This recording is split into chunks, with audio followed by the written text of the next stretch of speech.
It is unknown when a cultivation world that was called a game suddenly appeared. Players entered this cultivation world to battle against monsters and raise their abilities. At the same time, they could take the items and cultivation they earned into the real world.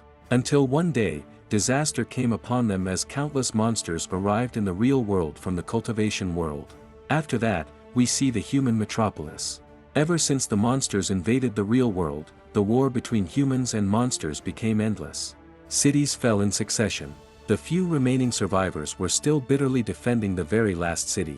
The city is about to collapse. If this continues, the human race is doomed. And then, we see some people looking up and asking who the huge figure appearing in front of them is. One of them says it's the final Lord Demon. A warrior says, the final Demon Lord has appeared. There are too many monsters. After that, we see the Sword Immortal Warrior's name is Gu Qingshan. He thinks there is only one move left to kill this Demon Lord, and that is to return together. A warrior tells Mr. Gu not to use the last move, as he will also die with it. He said, "You're the last hope of the human race." On hearing this, the Sword Immortal said, "We don't have any other options. Only this sword can cut apart this karma." The Demon Lord appears gigantically in front of the Sword Immortal Warrior. Seeing these other warriors use their remaining spirit power to support Mr. Gu, as everything is up to him now, the Sword Immortal attacks the Demon Lord with full power to end all the wars and suffering. After that battle, the last immortal of the human race fell.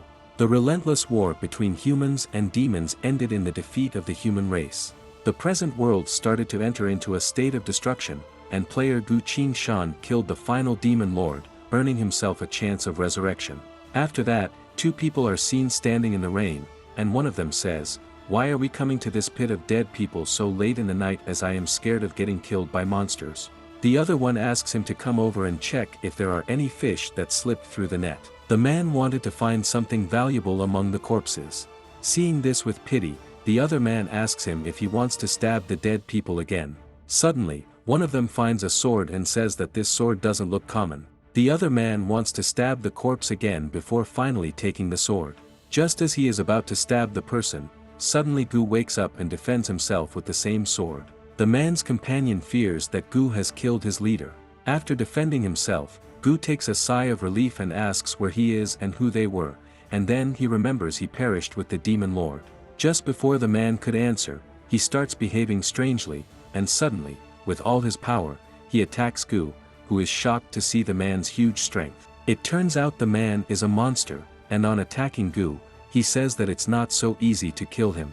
Gu realizes his power and thinks it's really dangerous. This makes Gu really angry, and he manages to attack him in full force with his sword. He kills the monster, but at the same time he gets really confused as he is not able to understand if the battlefield he rose from is the present world or the cultivation world inside the game. He wonders where is the system and thinks why is there no response from the system and what is the meaning of this. After witnessing everything, the monster's companion asks Gu if he is a human or a ghost. On hearing this, Gu says if he killed thousands of monsters, he wouldn't be asking this kind of dumb question. The scared man asks Gu who he is and asks him to show the badge on his waist. Gu gets shocked upon seeing a badge on his waist and learns that the badge is from the game's cultivation world and that it's a previous design from Xiaoqi camp. Gu shows his badge to the man, and he learns that it's all a misunderstanding and that Gu is a brother from Xiaoqi camp. He asks Gu to follow him back, as it was very dangerous there. While going with him, Gu notices his people's armor and learns that it's leather and was in style 10 years ago. On noticing this, he asks the man, "What year is this?" and the man replies that it is the 681st year of Yongping. On listening to this, Gu learns that this is the game cultivation world from 10 years ago. Suddenly, a system notification starts appearing in front of him, which confirms the present time to be the last year of Yongping. Another notification says that time is stabilized and is confirmed to be detached from space-time continuum. It also shows successful escape from the apocalypse as a result. The system notification resets Gu's identity successfully and shows his current identity as a Vanguard Army soldier with the name Gu Qingshan of Xiaoqi camp of the human race. He gets surprised on seeing himself as a Vanguard Army soldier. The notification shows activation of the War God system is successful, which means it will now restart the path of his adventure and he will be reborn. He gets shocked seeing himself in the new war god system and feels surprised. Suddenly the man who was with Gu starts shouting that there is a monster approaching, and now they both are doomed. Gu keeps his calm and tells the man not to worry, as he is just a normal monster. He tries to kill the monster with his sword but gets a shock from the monster and realizes that his sword skills can't be used. Gu realizes there's definitely no chance of winning with just straightforward attacks, and he can only depend on his experience. Suddenly Gu remembers that the vital point to kill these monsters is their throat, and he attacks the monster's throat with his word and kills him. As he kills the monster, he observes that the place looks like fallen human territory. After that, a group of other monsters start coming, and Gu realizes that there are already monsters gradually coming as they are getting attracted to the smell of blood from the pit of dead people. He sees the monsters and gets tense, as the monsters that were now coming were even more dangerous, and it was difficult to just kill one monster. He thought now there is no way to deal with them as there is a whole herd of monsters approaching him. Gu shouts and asks the man if there is any place to hide for them. The man says that there are barracks with a concealment magic formation not far up ahead. Both Gu and the man starts running towards the barracks. The man quickly jumps across the magical shield of the barracks and asks his brother Qing Shan to quickly come in. The barracks were covered with a protective magical shield, through which even animals couldn't come in. The man tells Gu that the camp is a very safe place, with fires lit everywhere and also has swords to fight. He says that the camp has a concealment magic for motion which the monsters can't discover.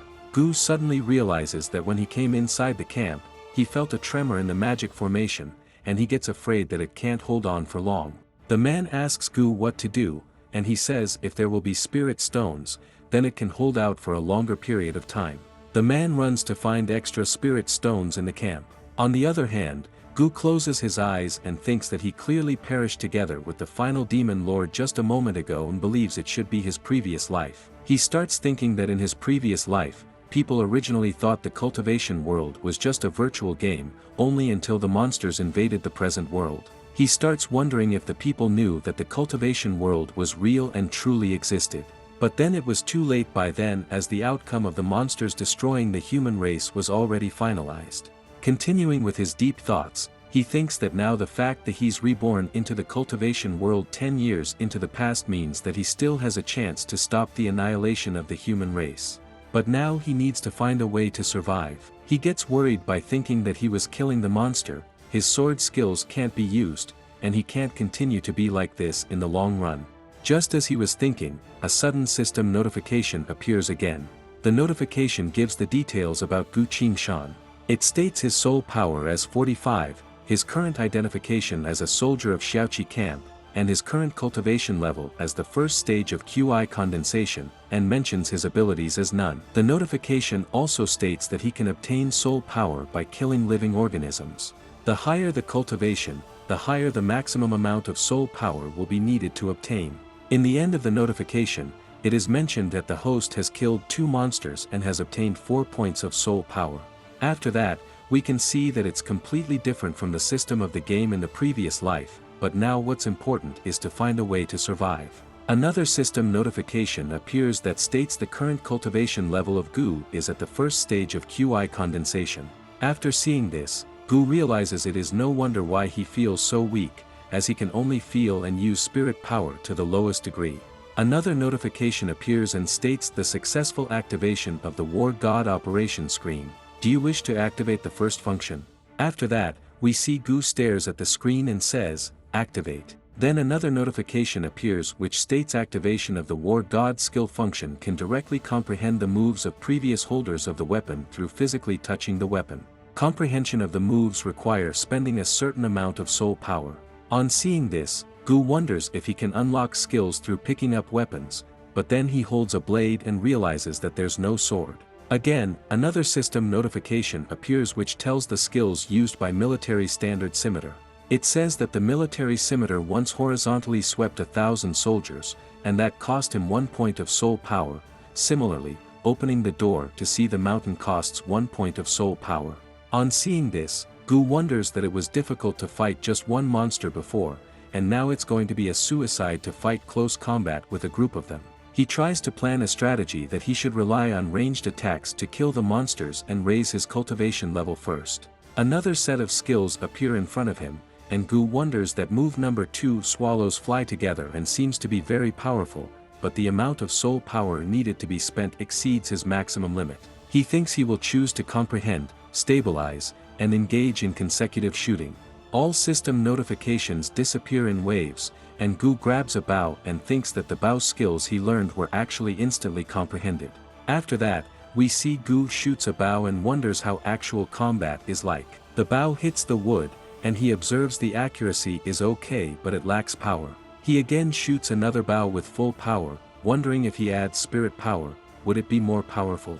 After that, we see, suddenly it starts raining, and it turns out the power of stabilization in consecutive shooting moves didn't look bad. Gu looks at the bow and thinks that it should be possible to rely on the abilities of the War God system to kill those low-tier monsters, which he will figure out later. Suddenly, it starts raining heavily, and Gu thinks it's an earthquake, but then he realizes that the sound is coming from outside the barracks. He runs towards the barracks and gets shocked to see a huge faceless giant. Gu realizes it's the faceless giant and remembers that the first time this type of monster appeared was when the year players first entered the cultivation world. He wonders why it would appear now and starts thinking if something different from the previous timeline occurred. The warrior man along Gu gets scared and asks him, "What is this monster?" Gu replies, "It's a monster of the nascent soul stage, the faceless plus giant." The warrior man sees the monster coming over and starts shouting that they are done for and they are going to die this time sure.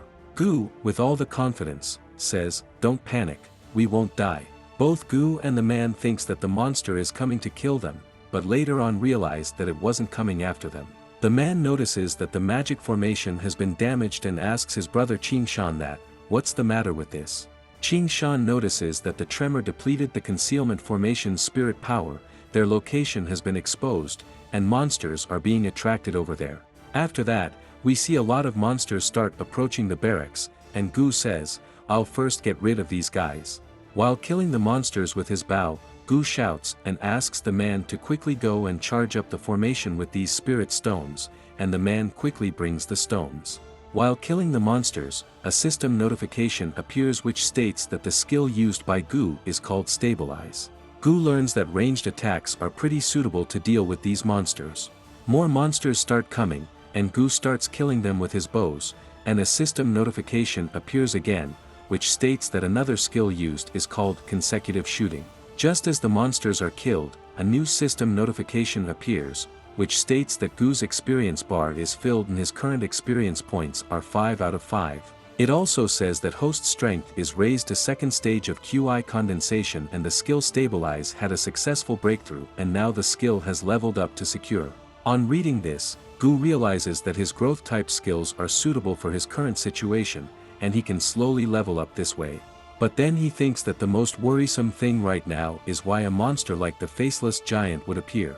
After that, the man comes and says that he has arranged the spirit stones, and the concealment formation should last for a while now. Gu responds by saying that he's afraid and it's not so simple, and then the man asks him didn't the faceless giant leave, what he is worried about. After that, Gu replies that the faceless giant won't appear alone, there's a high chance that there will be high-tier soldiers following it, and the concealment formation can't block high-tier monsters. He says that the faceless giant would have discovered them just now but was indifferent to attack them. After that, we see the faceless giant again, as something big is about to happen. As the next day comes, Gu sees the monsters approaching them from behind the Barak stones and shouts that they came. After that, we see the steel blood demon and the evil ghost fire snake approaching towards the barracks, but then Gu observes them going somewhere else in a hurry. He thinks they are traveling in the direction as the faceless giant. He jumps down from the barracks and wonders where these high-tier monsters were exactly going. Suddenly, the man points towards the sky and asks Gu to look up. Something giant falls down from the sky, and they both wonder what is this thing. The creature speaks to itself, so tired, almost caught up. Both Gu and the man observes the creature closely and say that it looks like a bird. Suddenly the creature gets shocked, starts shouting, "Humans," and tries to escape. The man says, it's going to escape, and while running, the creature shouts, "They are humans. Run quickly." Gu immediately grabs his bow and says that he can't let this kind of intelligent type monster run away. He aims the bird with his bow, and suddenly a system notification appears, which shows the skill used by Gu is secure. The bow hits the bird, and it gets pinned to a wooden pole. Another notification appears which shows soul power as +2 and current soul power as March 5th. Gu notices a chip inside the bird and wonders what's this. He pulls out a red chip, which reads a message that says, the target is continuing to move towards the sound command, faceless giant, blood-drinking army is going to attack with full force. On reading this, Gu realizes that it was the demonic army's secret dispatch command and the strange bird is a messenger bird, and then he starts wondering if the demonic army wants to start a war. He starts thinking that it's not right, as he remembers every battle of the cultivation world, and there weren't any battles between the human race and the monsters in the early days. Gu wonders if they are going for a decapitation strike to get rid of the leader, as it's not a battle but it mobilized this kind of army. On listening to this, the man replies, let me think, people in the history were killed through a sneak attack by monsters. Suddenly, Gu asks the man about the current day, and he replies that it's June 7th. After that, Gu remembers that deaths of the cultivators, sacred sect supreme elder, grand master of formations, Gong Suanji, and the celestial sect, holy celestial maiden, Ning Yuchan would have happened in the following days. Their strengths were top tier, and if they didn't die, the human race may not have been obliterated by the apocalypse. But then he starts thinking that with his current cultivation, it's going to be difficult to even get near those monsters, and that it's not only the apocalypse he wants to change, he wants to change many other things as well. Suddenly, a system notification appears which says that player Gu Qingshan has stayed up to 24 hours in this world and now he is returning to the present world. On reading this, Gu gets shocked and starts wondering if the war god system can transfer him to the present world. Another system notification appears after that, which says that all equipment has been stored inside the system's inventory and it can be taken out when needed. Just after that, he realizes his return is initiated, the UV rays surround him, and Gu realizes he is going back. As Gu is transferred to the present world, the present world is surrounded by Free Federation, changing Federation, which means it's surrounded by long peace. Gu finds himself standing in a hall surrounded by people and realizes that it's his high school prom. He realizes that he has returned to the world before destruction. A girl stands behind him and calls him by his name, Gu Qingshan, and he realizes that she was his high school classmate, a 9th prefecture noble, the Su family's eldest granddaughter, Su Shuer. She asks Gu that his good bro Zhang Yi said if he wants to tell her something, was that right? And suddenly, Gu Qingshan's high school friend, Zhang Yi, appears and says, that's right, Qingshan has a very important thing to tell you. Everybody in the hall starts thinking that Gu Qingshan wanted to confess to Su Shuer and it was going to be a good show. After that, Gu angrily calls out to Zhang Yi and remembers that in his previous life, Zhang Yi stabbed him with a ring containing aphrodisiac poison when he was confessing, causing him to do perverted things to Shuer. Because he offended the Su family, there was no place for him to gain a foothold in the Free Federation. Left with no choice, he went to the Fuxi Empire. Only when the cultivation world and the present world connected, he had a chance to turn it around. Remembering his past, Gu says to himself that in this life, he won't repeat the same mistakes. Coming back to reality, Zhang Yi teases Gu by saying that he doesn't need to be afraid and can say what he wants to say. Just as Gu says he wants to tell her something, everybody gets excited and starts saying the show is about to start. Gu tells Su Shuer that when she will have time, he wants her to come over to his house to eat a meal so that she can taste his cooking skills. Everybody finds this confession boring. On listening this, Su Shuer confirms if it's only about eating a meal and nothing else. Gu confirms to her that yes, it's only to eat a meal. Zhang Yi again tries to question Gu by saying, didn't he said that he wanted to confess something to Su Shuer? Gu replies him by saying, don't be joking, he never said anything like that. Zhang Yi gets angry on listening his reply and thinks that it is different from his plans and it's time to get real serious. He says, dropping the chain at the critical moment, let me be your good bro and let me help you out. Zhang Yi was wearing a red ring in one of his fingers and shows him his ring by asking Qingshan what is this. Gu replies that, I should ask you that question. Suddenly, Gu holds and twists his arm and hand, and Zhang Yi falls down. Gu grabs his ring and asks him what does he wants to use this for. Zhang Yi gets worried and asks Gu not to misunderstand, as it's only a normal ring. Gu tells him that in his previous life, he didn't know who wanted to harm him, but in this life, he might be able to use the Su family guards to help himself. He tells Zhang not to blame him for being harsh as he is not confessing. After this, we see that Gu calls out a name, Su-yi. Su-yi is Shue'er's bodyguard, whereas Old Li is also Shue'er's bodyguard. Su-yi remembers telling Gu that he can only call him when Su Shue'er will be in danger. Gu shows him the ring, and Su-yi carefully observes it. Old Li asks what it is, to which Su-yi replies that there's a very violent aphrodisiac on this ring. Su Shue'er gets shocked on hearing the word aphrodisiac. Gu says that although he doesn't know the reason, but there's one thing that can be verified, and that is there is someone who wants him and Shue'er to be humiliated. Su-yi wonders as for who that person would be, which will trouble both of them to ask. On witnessing this whole scenario, Zhang Yi starts running. Old Li notices this and quickly catches Zhang Yi. He stands in front of him and ignites his power. Old Li asks him to come over as life is hard, why not to enter a sweet, dark dream. He puts his hand on his forehead and says, "Come on, as long as you speak the secret in your heart, I can satisfy all of your desires." Because of the magic, Zhang Yi says that he will tell him right away. After that, Gu asks Shue'er that is it Sky Select ability, and she replies, "That's right, as her grandpa is a Sky Select and has a Sky Select ability that hypnotizes people. Sky Select professionals have unique abilities in the present world and cannot rely on cultivation to awaken an ability." Old Li asks Zhang about who wants to harm Shue'er. Zhang replies that he doesn't know that, the other person used an anonymous online account, and he's only taking the money to do business. Gu figures out that someone is instructing him. Old Li tells Gu that Zhang doesn't know anything. Zhang gets scared and starts requesting Gu to spare him. After that, Gu says it's time for our friendship to meet the ghosts and kicks Zhang with full power. Gu tells Su-yi that he will trouble him to continue the investigation in order to find who's the person behind this, and Su-yi replies that he doesn't need to tell him that. Shue'er thanks Qin Shan for protecting her reputation, and Gu replies that there is no need to thank him as he is also doing this for himself. Shue'er wonders that something is different about Qin Shan from before. A new system notification appears, and Gu starts thinking that the system is still here and the hourglass has restarted.